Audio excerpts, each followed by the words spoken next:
dore impamvu hari icyaha uhora ushaka kureka ariko bikanga. Niwe witegereza neza abantu banywa inzoga, abasinzi, kwitegereza abantu basambana, abasambanyi, uzumva ko abenshi baba bifuza kubireka ariko bikanga. Ni ukubera iki bibananira? Impamvu umuntu uteza ibyaha ni Satani.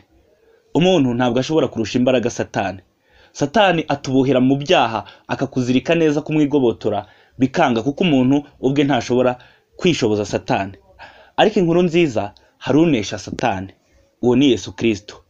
Rero kugira ngo ubashe gutsinda ibyaha byakunaniye, kugira ngo ubashe kubohoka icyaha washatse kureka bikanga burundu, nuko wakira Yesu Kristo nk'umwami n'umukiza, akaza akaba mu buzima bwawe. Hanyuma noneho buri uko Satani aguteye ukajya uvuga ngo Yesu ntabara, kuko iyo uhamagaye mu izina rya Yesu, Satani arahunga. Tekereza ko Satani akurusha imbaraga, ariko Yesu amurusha imbaraga. Kugira ngo rero utsinde Satani ukeneye Yesu. Niyo mpamvu mu nsengero bumva bahora bigisha ngo wakire Yesu Kristo nk'umwami n'umukiza mu buzima bwawe. Wajya kwihana, wajya kwatura ibyaha, bakakubwira ngo akira Yesu. Ntibakubwire ngo kugira ngo ureke iki cyaha wagenza gutya, ntibakubwire ngo wajye, bakakubwira ngo wowe akira Yesu. Nuko iyo Yesu ari muri wowe, Satani arahunga. Imana iguhe